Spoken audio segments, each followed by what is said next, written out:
The rules of business funding have changed in 2026. And if you're still playing by the old rules, you're actively leaving money on the table. And worse, you're getting your clients denied for deals that should be approved. I know this because over the past few years, I've helped deploy over $40 million to small and medium-sized businesses through my company, Where's Capital. And I've trained hundreds of loan brokers through Wealth Builders Academy to do the exact same thing. It's quite literally my job to know what banks are looking for, what the alternative lenders are approving, and how the entire funding landscape is shifting in real time. And what I'm seeing right now is that brokers and funding professionals who are crushing it simply understand the new rules. They know what banks and lenders actually reward right now in 2026. So in this video, I'm bringing down the new rules of business funding, what changed, why it matters, and exactly how to position yourself and your clients to win in this new environment. Let me start with what's actually happening in the market right now. Because a lot of people are confused about why deals that should be getting approved are denied. Over the past 2 to 3 years, the business funding space has exploded. More people are getting into brokering than ever before. The barrier to entry is low.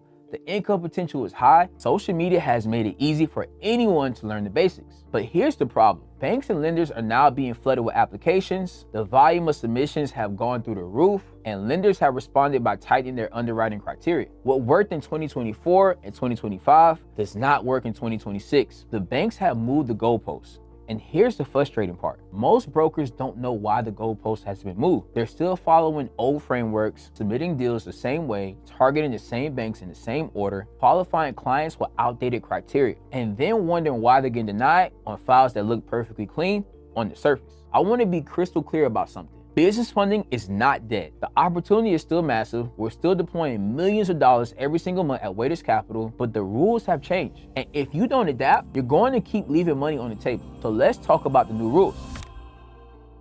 The 700 plus credit score baseline hasn't changed. You still need at least a 700 to play in the traditional space. But here's what's different in 2026. Banks are no longer just looking at your score on the day that you apply. They're looking at your utilization trends over time. Think about the difference between two clients. Client A has been sitting at 15% utilization across all 3 accounts for the last 6 months. Client B just paid everything down from 80 to 5% last week specifically to apply. Both clients have the same FICO score on the same day application, but the underwriting algorithm at Chase or Amex can see the history. Client A looks like someone who manages credit responsibly. Client B looks like someone who is gaining the system to get approved. Banks are penalizing Client B in ways that they weren't 18 months ago. Inquiry volume is also being enforced more aggressively across the board. Chase has always had the 524 rule. 5 or more new accounts in 24 months, and you're automatically denied.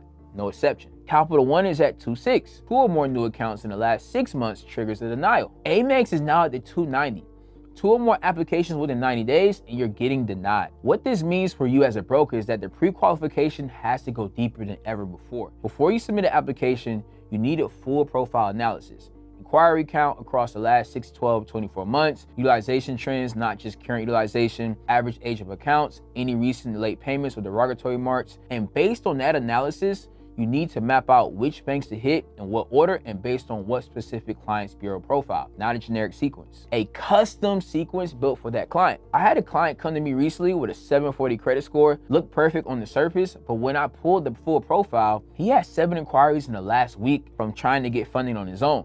Chase denied him immediately, Amex denied him, Bank of America denied him. By the time he came to me, he burned 3 of the best banks in the country on a profile that should have gotten 150K in credit easily. We had to wait 90 days for the inquiry damage to fade before we could start the process over again. That's the cost of not knowing the new rules.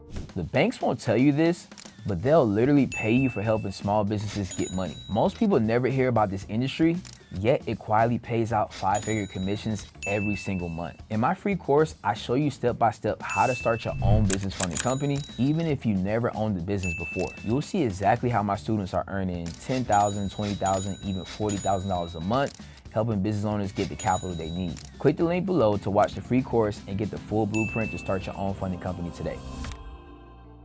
On the alternative lending side, the shift has been just as significant. It used to be $10,000 to $15,000 a month in revenue and a 500 plus credit score would get a deal done perfectly easily. But those days are over. Lenders are now going much deeper into bank statements. They're not just looking at total monthly deposits, they're looking at average daily balances, not just what came in, but what actually stayed. They're counting negative days. How many days did the account drop below 0 or close to 0? They're looking at deposit consistency, revenue coming in steadily throughout the month, Or is it one or two large lump sums that make the monthly total look good, but cash flow pattern look unstable? One of the biggest shifts I've seen right now is around fintech bank statements. Relay, Mercury, Novo, Bluevine, those are great tools for running a business, but growing a number of alternative lenders are either flat out declining fintech statements or offering significantly worse terms when they see them. I've had deals where a client had $40,000 a month in revenue, but was banking with Mercury, and the best offer we could get them was half of what we have gotten if we went to Chase or Wells Fargo. The move in 2026 is to get clients into traditional banks. Chase, Wells Fargo, Bank of America, Truist, TD Bank. Build 3 to 4 months of strong, clean statements before submitting. The 90-day wait saves them from getting a bad offer or a flat denial, and it usually results in significantly better terms when we do this upon submission. Next, we want to move on. C.R.D stands for Credit, Relationships, and Deposit. This framework has always been important,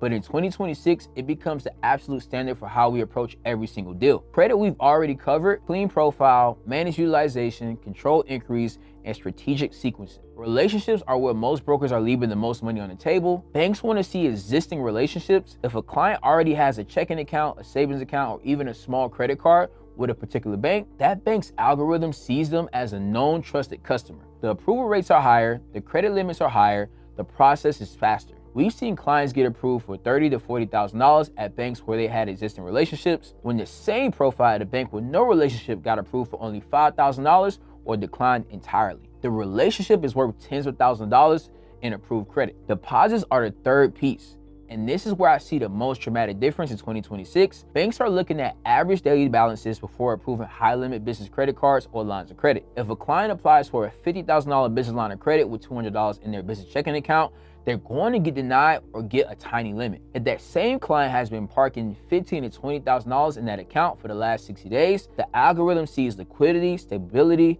and low risk. We coach clients through a 30 to 60-day relationship building phase before we ever submit an application to maximize approvals. We tell them exactly which banks to open accounts with, how much to deposit, and how long to season those deposits. That prep work is now important more than the application itself. Now I want to give you guys something important. If you're only focused on new deal origination, you're working 3 times harder than you need to be. The real sustainable income in this business, the income that compounds and builds real wealth over time, comes from renewals.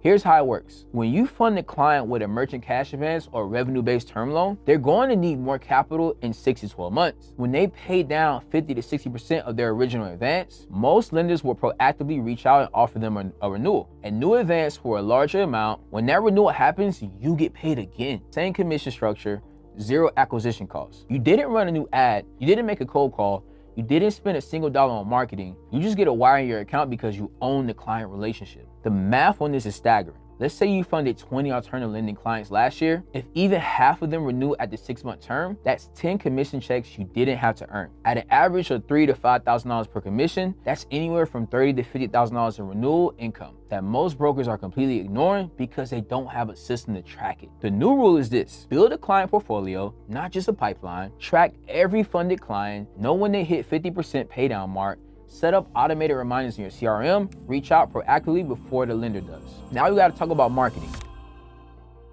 In 2024 and 2025, you could get away with relying on one single channel. Just Instagram, just cold outreach, just referrals. In 2026, that's a liability. The cost of attention has gone up everywhere. Organic reach is down across every platform.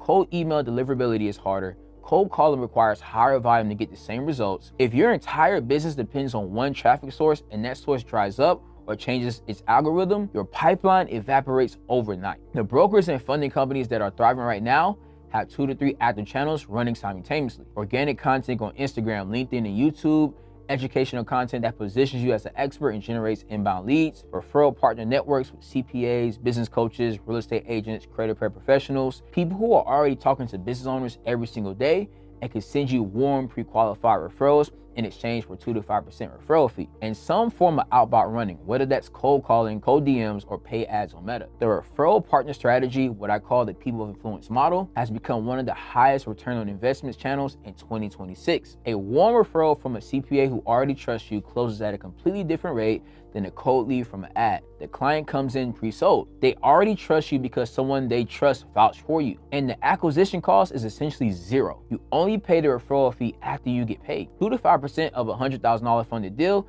it's 2 to 5,000 to the referring partner, and you keep 8 to 10,000. That math works every single time.